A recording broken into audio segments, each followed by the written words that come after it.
अस्सलाम वालेकुम guys, you are watching channel doctor Mubeen vocals. Subscribe कर दीजिएगा नीचे। आज इम्प्लांट हम स्टार्ट करते हैं। ठीक है, इम्प्लांट में आपको जैसे जैसे मैं बता रहा हूँ बुक से, अच्छा बुक से आपको इसलिए बताया जाता है ताकि आपकी पेज मेमोरी बन जाए, नहीं तो आपको स्लाइड्स से और ये और वो मटेरियल आपको नेट से बहुत मिल जाएगा, लेकिन बुक से आपको कोई नहीं बताएगा। ठीक है, तो बुक से आपको इसलिए बताया जाता है ताकि आपका साथ के साथ जो है वो रिवाइज़ हो जाए। ठीक है, और आपकी प्रीव्यू भी होता रहे साथ साथ। ठीक है, तो चलिए स्टार्ट करते हैं। सबसे पहले तो ये देख लीजिए, ये pre operative assessment and treatment planning, इनके ये नेम्स आपने याद कर लेने हैं। इम्प्लांट प्लेसमेंट के 4 स्टेप्स आपने फ्लैप रिफ्लेक्शन, ऑस्टियोटमी, इंसर्शन और सुचरिंग।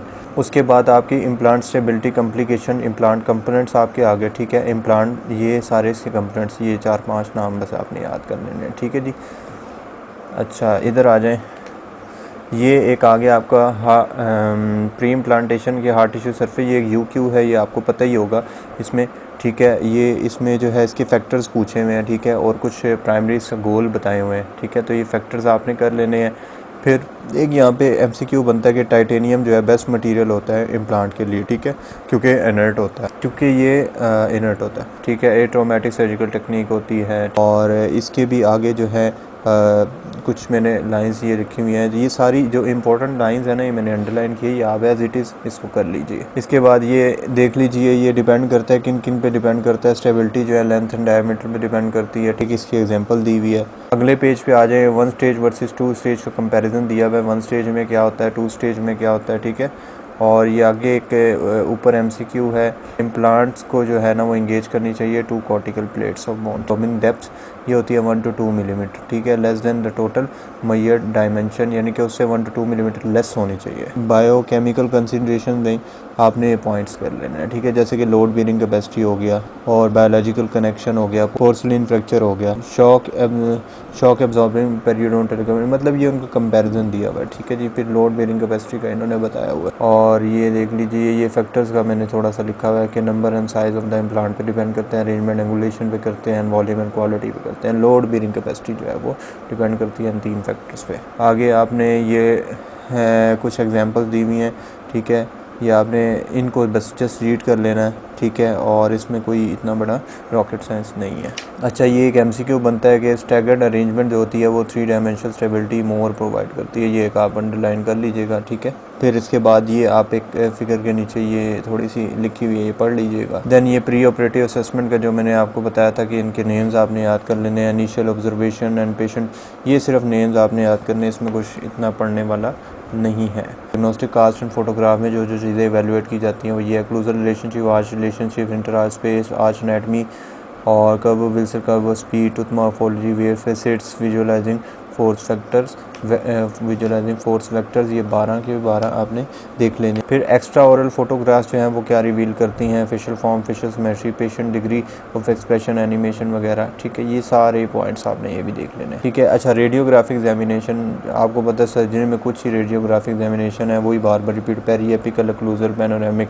ठीक है, सेफलोमेट्रिक और CT, location of vital factors, bone height, bone proximity, root proximity, evaluation of cortical bone, bone density, pathology, existence of anatomic variants, cross sectional topography और sinus health, और इसके अलावा skeletal classification. ठीक है, और मैग्नीफिकेशन कितनी होनी चाहिए, 25% होनी चाहिए।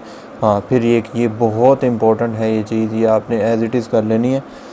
ये कुछ फैक्टर्स हैं जो कि इम्प्लांट प्लेसमेंट में कंसिडरेशन में रखने चाहिए, और इसमें है 1 मिलीमीटर इंफीरियर होना चाहिए, इंसिसिव कनाल जो होनी चाहिए वो अवॉइड करनी चाहिए। इसमें इम्प्लांट प्लेसमेंट 5 मिलीमीटर इंटीरियर होना चाहिए इम्प्लांट मेंटल फोरामिन से, 2 मिलीमीटर सुपीरियर होना चाहिए मैंडिबुलर कनाल से। इसके अलावा 3 मिलीमीटर एडजेसेंट इम्प्लांट से होना चाहिए, 1.5 मिलीमीटर जो है रूट्स ऑफ एडजेसेंट टीथ से होना चाहिए। अच्छा, प्रोस्थेटिक कंसिडरेशन जो है वो आपने, इसमें मैंने कुछ चीज़ें निकाल के रखी हुई हैं, जैसे patients occlusion need to be examined. ठीक है, occlusion can be classified in 1 to 3, ये डीप बाइट, क्रॉस बाइट्स वगैरह, और maxillary occlusion curve, Spee curve Wilson to be evaluate. इसमें क्या क्या चीज़ें इवैल्यूएट करनी है बस ये बताना है आपको। और फिर इवैल्यूएशन ऑफ इंटरआर्च स्पेस में क्या है, इवैल्यूएशन ऑफ इंटरआर्च स्पेस में ये कुछ नेम्स हैं, ये आपने याद कर लेने हैं कि कुछ कंसिडरेशन है ये लिखी हुई है। ठीक है, एज इट इज़ आपने कर लेनी है।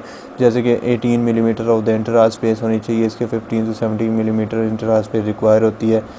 ठीक है, ईडेंचुलस पेशेंट के लिए, और वो डेंचुलस के लिए था। फिर क्राउन टू इम्प्लांट रेशो जो है वो केयरफुली कंसीडर करनी चाहिए। ये कुछ चीज़ें हैं छोटी छोटी, ठीक है, ये आपने बस कंसिडरेशन में रख लेनी है। वैसे आपने कुछ चीज़ें तो याद तो की होंगी, लेकिन मेरा काम है आपको थोड़ा सा बताना है इसमें से कि कोई चीज़ आपसे रह ना जाए, ठीक है। इम्प्लांट स्पेसिंग जो है वो अंडरस्टूड होनी चाहिए, ये आपने रीड कर लेना है, ठीक है। ये आपको जो है इसमें कोई रट्टा चट्टा नहीं लगाना, बस जस्ट रीड मारना है, इसमें से कोई ऐसा MCQ नहीं आता। AP स्प्रेड जो होता है ये ज़रा इंपॉर्टेंट है। AP स्प्रेड जो होता है distance between the line drawn horizontally, ठीक है, और line drawn horizontally through the distal of the most posterior implant, ठीक है जी। अगर ग्रेटर होगा AP स्प्रेड तो मोर स्टेबल होगा प्रोस्थेसिस, ठीक है। इसी तरह ये देख लीजिए, ये जो है ये डिस्टेंस इनका, ये टूथ है, फिर इम्प्लांट लगा, फिर इम्प्लांट ये टूथ लगा है, तो मिनिमम डिस्टेंस जो होना चाहिए D यहाँ से लेकर यहाँ तक ये होना चाहिए 14 मिलीमीटर वाइड, यानी कि 3 मिलीमीटर इन दोनों के दरमियान में डिस्टेंस है। 1.5 मिलीमीटर ये, 1.5 मिलीमीटर ये, और 4 मिलीमीटर की ये इम्प्लांट है। टोटल आप इसको प्लस करें तो आपके पास 14 आ जाएगा।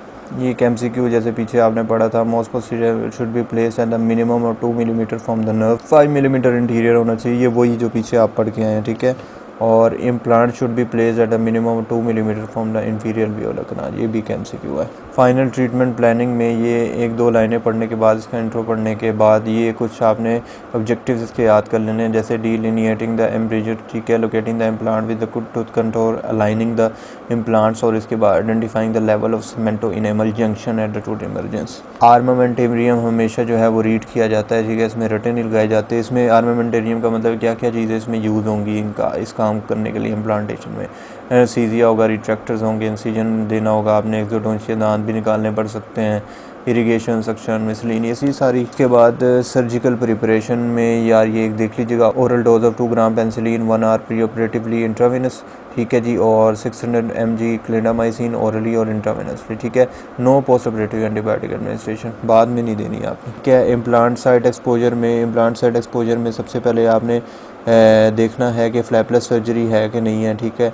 और ऊपर जैसे आपको बताया था 2 ग्राम पेंसिलिन 1 आवर, और उसके बाद 2 ग्राम पेंसिलिन जी, ये आपने देनी है। मिड क्रिस्टल इंसिजन ये नेम आपने कर लेना है, वर्टिकल रिलीजिंग इंसिजन, ठीक है।